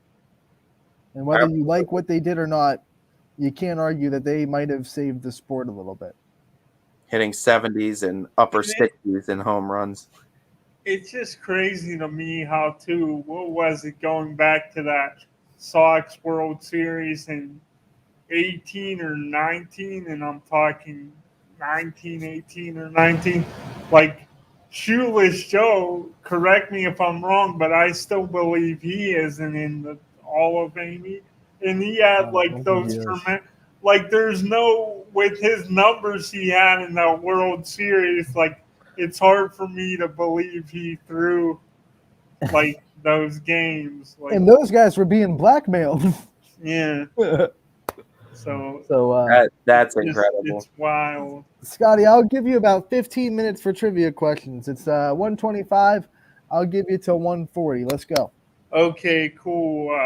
Here we go, Ty. This one is one I had. This one is a leftover from last week that I didn't get to give to you.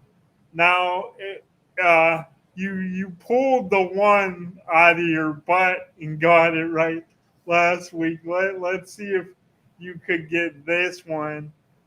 You'll probably be able to get it easily if you've been watching certain specials because they have aired on this man. And I'm talking about John Madden.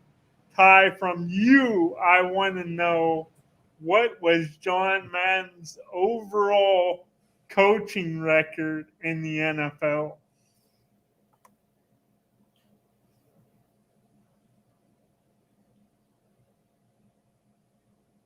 The wheels are spinning. You want like the straight up numbers? Yeah, like his overall record. The complete record. I thought it was 103, 32, and 7. I think. Oh, that sigh just means you got it. It's also in the game Madden though too, and I play Madden a decent amount, so I get to see that. You're too good, man. He was too good. I mean, that's a phenomenal record. Also, Ty, because I believe it was because he didn't come to an agreement, reach an agreement with the MLB Players Association. Barry Bonds he didn't appear, and it has not appeared in video games, in a bunch of video games. And I want you to just name me one of his aliases, one of the names they use as an alias for Barry Bonds in a video game. Give me one. That's a great question, Scotty. That's a fantastic question. I The names itself is going to be difficult because I know what you're talking about because sports games do this all the time. If there's a guy that's notable that they want to include in some way, they have to do it in. I'll give you all for people that don't, listeners that don't quite get what we're talking about. I'll give you an example. I used to play NBA Live 97 and 98. And for Michael Jordan, it would always be, they would call him Player 89 when I played with Jordan. That was Michael Jordan. So I think I just want one, Ty. I could probably. So the one that I can think of right off the top of my head, I think they called him John Dowd in MVP Baseball 05. And I think I have MVP Baseball 05 for the PlayStation 2 right over in my rack of old games over there. I think it's John Dowd. I got it right here. You are correct. I don't know any others though. I knew John Dowd. I thought was one of them, but I don't know any of the. You said there was 8. There's. I'm looking at it now. Counting. Let's see. 1, 2, 3, 4, 5, 6, 7 or 8. That's incredible. I'm looking at the screen right now. Ridiculous. They should have gotten more like stupid with it. They should have called him like Bobby Bones or something like that. You'll have double B's or a couple of the other names. Reggie Stalker on MLB 06, the show. Stalker. Then you had Great Gonzalez, MLB Power. Great Gonzalez. DJ Folkley. Yeah, DJ Folkley. But yeah, Ty, do you know, because you are correct with the John Dowd and the MVP Baseball 2005, do you know the other year what game it was where he also was John Dowd? The game in the year. Scotty, does this count as one of your trivia questions? This is like a bonus. Bonus time. I mean, I don't know, but if I'm going to take a guess, I'd say they just did it in MVP Baseball 04. Oh, man.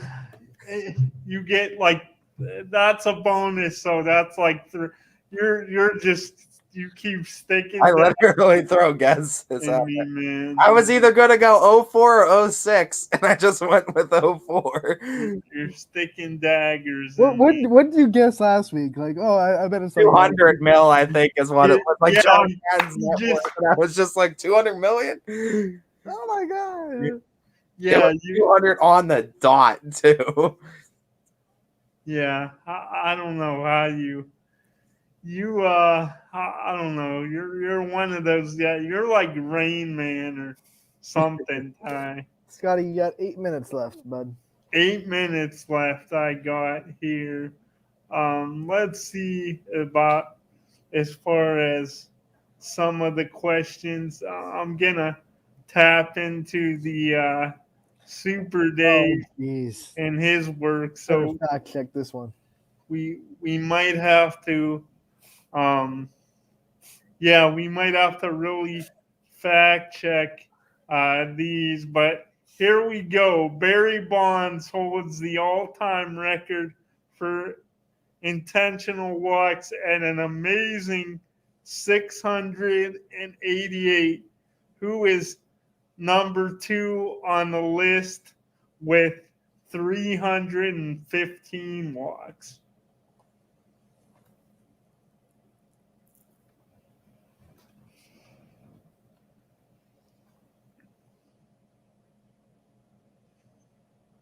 Trying to think of who else would have gotten walked a lot intentionally, and if it was anyone in that 90s. Barry Bonds had that cool record too, where I think he walked 232 times in a season. And it was that year he had that on base percentage over 500, like absolutely ridiculous. I think actually, I think it's actually Albert Pujols. Actually, I think he just recently got that intentional walks record as of recent. I fact checked it. He's right. Yeah. I just, man, That's 4 you're for 4. like you're like trying to get through a brick wall, man. Here's another one for you. Baseball fan Reuben Berman sued the New York Giants in 1921 and won the fans' right to do what?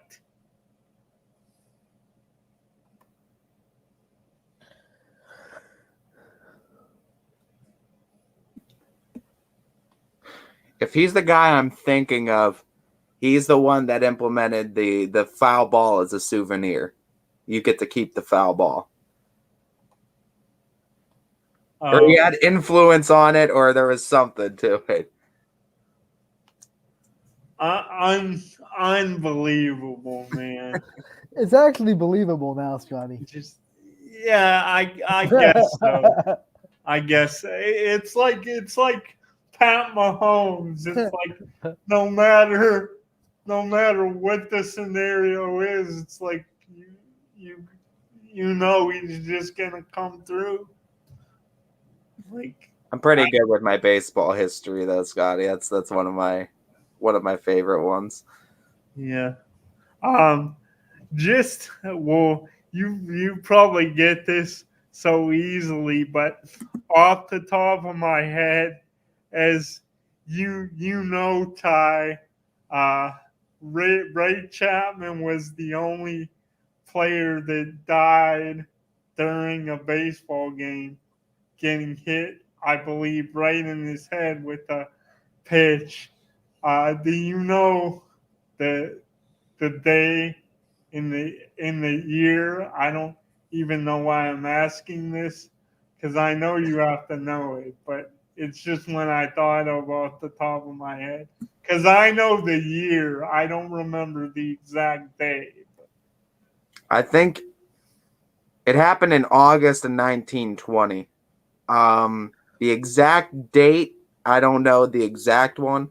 It happened in August of 1920, though. I'm pretty sure. So Anthony, do I get like at least a half a point? We could give him a point. Wait. He's gonna guess. What was the name again? I'll fact check it.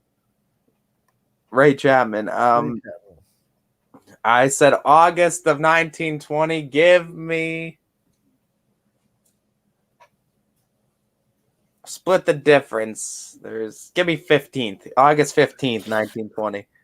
Oh, you were so close. Was I really? August 17th, 1920. Oh my God, I was 2 days away. Give Scotty a point for that. I didn't get the date. Scotty got the point. 5-1 today. He got 6 questions in. That's pretty good. Yeah, it is. It's been, I mean, well, other than Ty just, owning me again. Other than that, it's been a real pleasure, guys. We love talking with it you. always Love is. the topics you bring too. Thanks for having me on again, and as always, look forward to next week. Scotty, is that a Santa hat? It is not it's a Ohio State Buckeyes hat. All I saw was the white and red. I was like, is he rocking a Santa hat? You're like, is that a damn hat? This dude. Is that are you wearing red on red? Red? You're thinking, man, he stays in the Christmas spirit all year. Can't get over Christmas right now. She's like a bad breakup, Scotty. You can't get over Christmas right now. Yeah. Can't let go. Officially over a month. Now that it's the 26th. Yep. Scotty's still hanging on to Christmas cheer. Doesn't want to let it go. Yep. Hey, I love having you, Scotty. I look forward to trivia next week. I look forward to some more topics you're going to bring to us as well. All right. Thank you, guys. Thank you. Always fun having the legend, Scotty Mincher on. Awesome. We love it. We love it. Ty? against my better judgment because I'm getting smoked. We have picks to get to today. You head over to Twitter and pick along with us. The Twitter handle is at Running Point YSN. Just take whatever I pick and pick the absolute opposite. Fade the pick is what you got to do to win this pick'em, because that's pretty much what's been happening. You've just been on a bad roll. It's just a cold stretch right now. It happens in basketball. I went on a bit of a run. You got to get me with a counter run. What am I, down 11? 10. You're at that fork in the road. You're just down 10. You could sink or swim right now. All right, we'll start with Boardman at Fitch. This poll is split 50-50. Ty, you won last night, so you get the chance to either accept or defer this pick. Because it's such an important matchup for this school and for both schools involved, I'm going to defer it to you to pick this one first.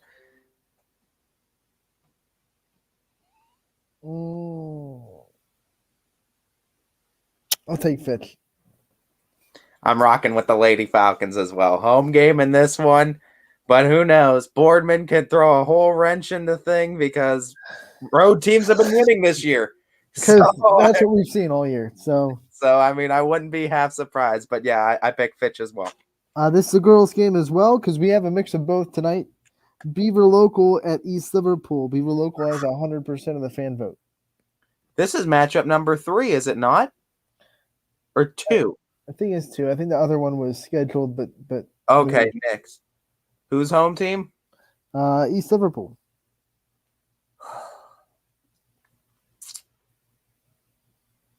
Buckeye Local. I'm sorry, not Beaver Local. That's why it's wrong. I was reading it wrong. Okay, I was like, I swear they played twice and exchanged victories. I was like, that's weird that they're playing a third time tonight. Oh, man. Yeah, that's how Anthony's trying to get picked. That's how you the wrong teams. Give me points. Give me points. Anthony's like, yeah, it's Beaver Local. You know what? Let me go with East Liverpool in this one. Home game, I'll go with East Liverpool. I'll rock the banner as well. Give me East Liverpool to get the win. Next, we have a boys game. This going in the order of the thread. South Range at Jefferson. Right now, the Raiders have 83% of the vote, despite the Falcons really owning this matchup the first time around. Yeah, and it's your first pick or mine? It is mine because you had the Buckeye Local East Liverpool one. This Raider team's different than the last time we saw them against Jefferson. But are they different enough? Are they different enough to handle this road game, going all the way to Jefferson, beating a really good Jefferson offense?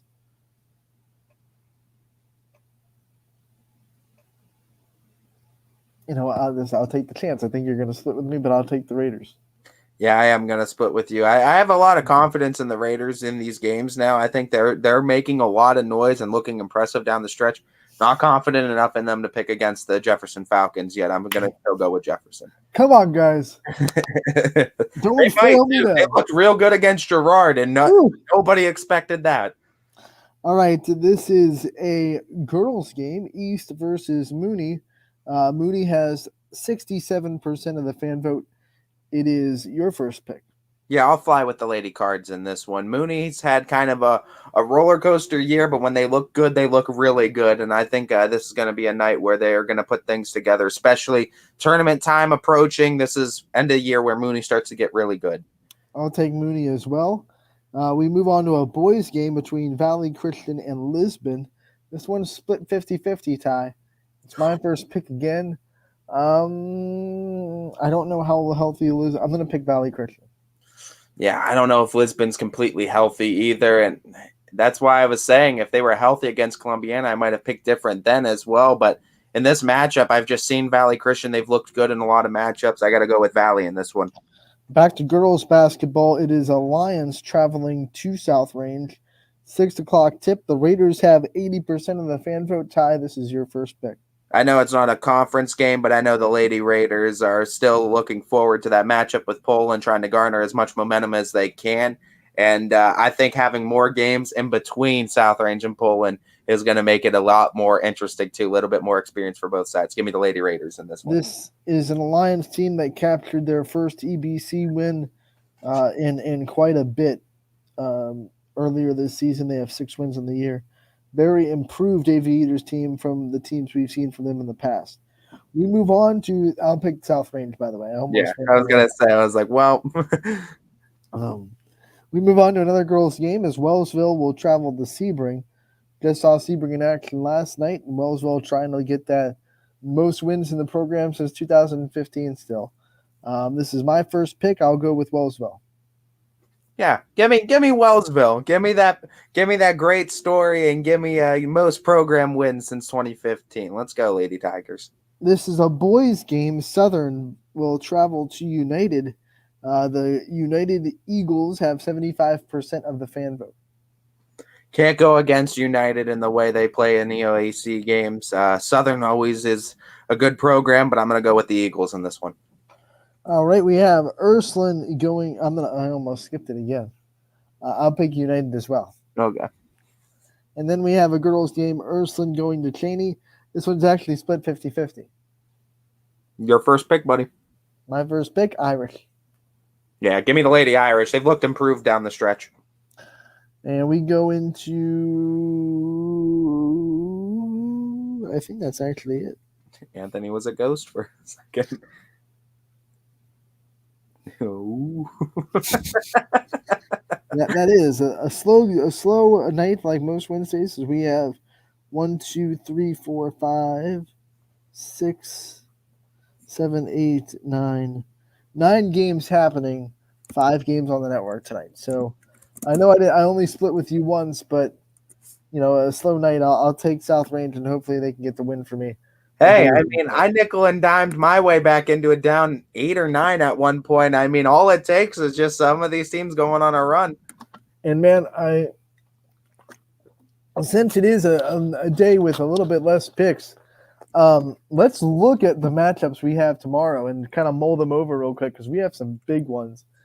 And I want to look specifically at this one.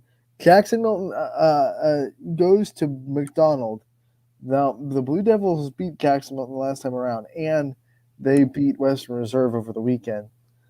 This is one of those danger games for Jackson Milton. They have to keep pace with Waterloo, and they have to stay within 2 games down in that MVAC. That'll be a fun one. Coach Battizi's going to have that defense ready. It should be a fun one too. I mean, Waterloo has been looking real good in that MVAC, but there's still a lot of room that can be made up by especially the Jackson Milton Lady Blue Jays right now. And for them to keep pace, they need to keep being successful in these MVAC matchups. So that is definitely going to be a big one. And in what might be the most important game of the night, Garfield goes to Liberty. That's a big one. It's a real big one. Having Coach Gilbert on too, and Coach Deidre Watson was just on not too long ago, a couple weeks ago as well, getting a chance to talk with both these programs again. This is going to be a great game too. This is a different Garfield team, as we know.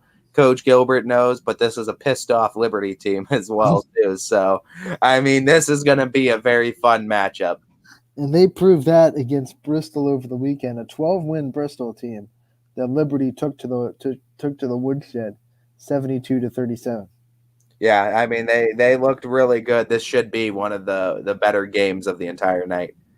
I'm also looking tomorrow, I'm looking forward to the Springfield game because now that Middle Ridge game got moved, J.C. Mullen is still 12 points away from 1,000, and she'll try to do it still at home, which I think she's pretty happy about. You always love to do those things at home against Lowville. Yeah, it should be a fun one. Absolutely. And I mean, another great accomplishment we're going to get to see in the area.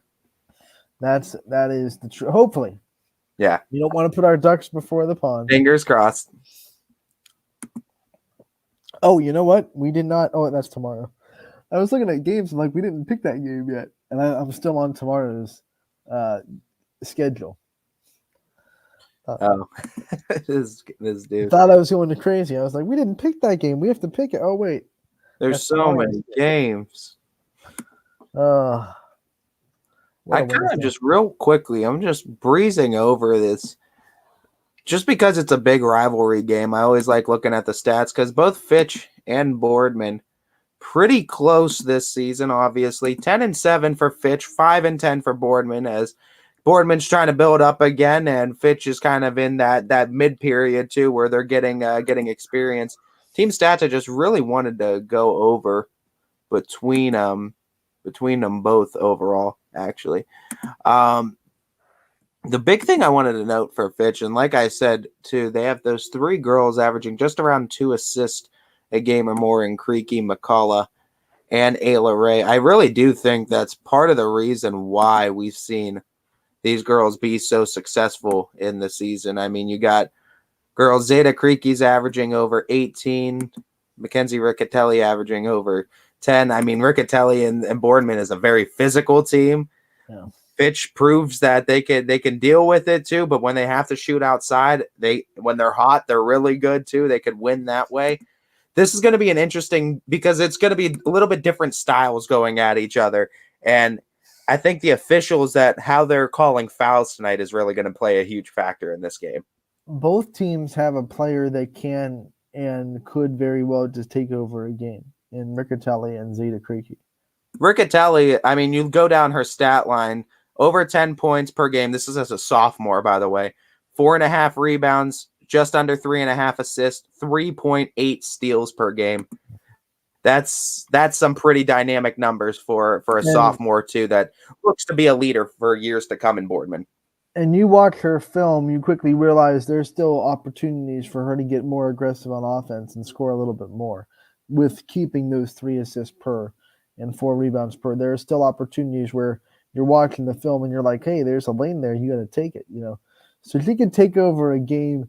She's a really good shooter. She can drive well too. And like you said, almost 4 steals a game, which lead to easy buckets on the other end.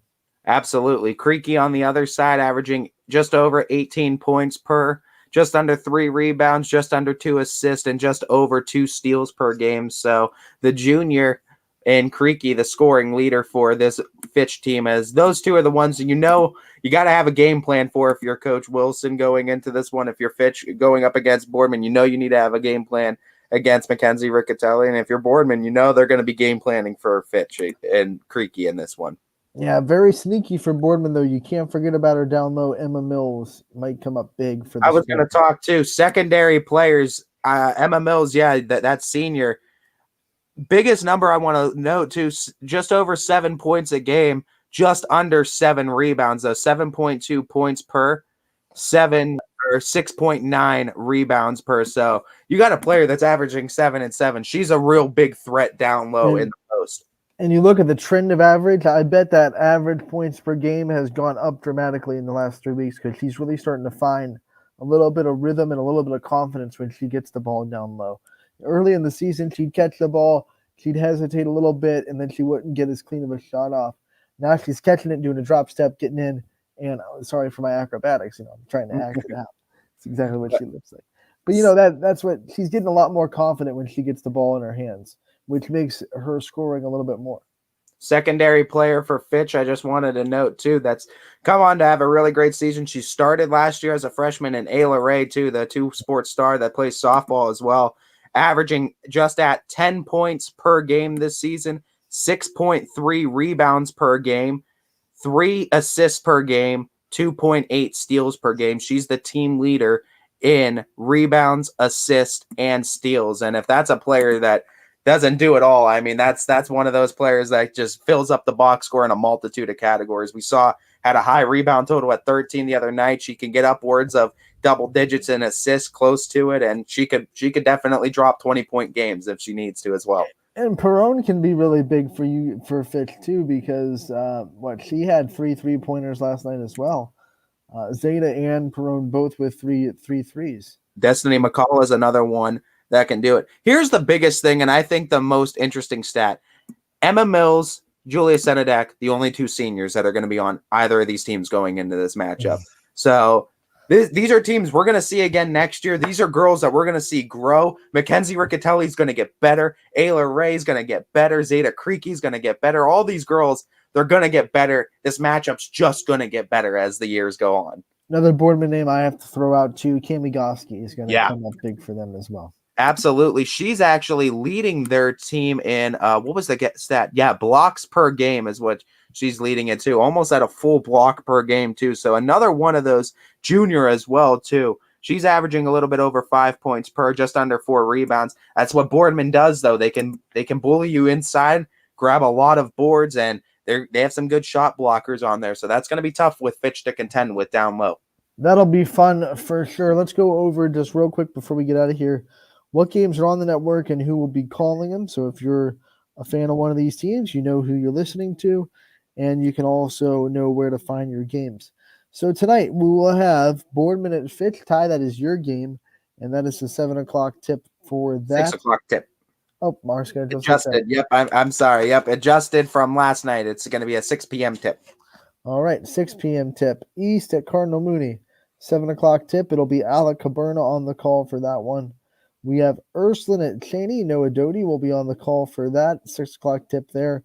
Richie Giuliano making the trip to South Range, as he's usually in Canfield. It's not too far of a trek from Canfield to South Range, so just down to skipping a jump down the street. As Alliance goes to South Range at 6, Richie Giuliano will have the call there. Boys action, Valley Christian at Lisbon. It'll be Rick Daly on the call. 7 o'clock tip there. And then we will also have a Special Olympics game from Louisville. Rob and Bob going to be on the call there. We'll also have bowling on the network at 3 o'clock. Struthers taking on Girard.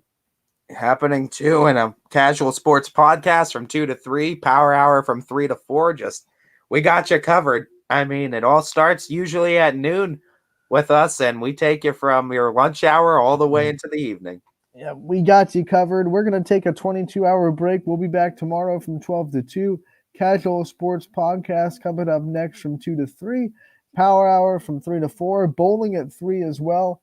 And then starting at 6 o'clock, we'll have games on the network tonight, and it should be a fun one on YSN. Absolutely. Absolutely. Don't forget, tune in tomorrow, as you never know what could happen on an episode of Running Point. Nope. Enjoy the night.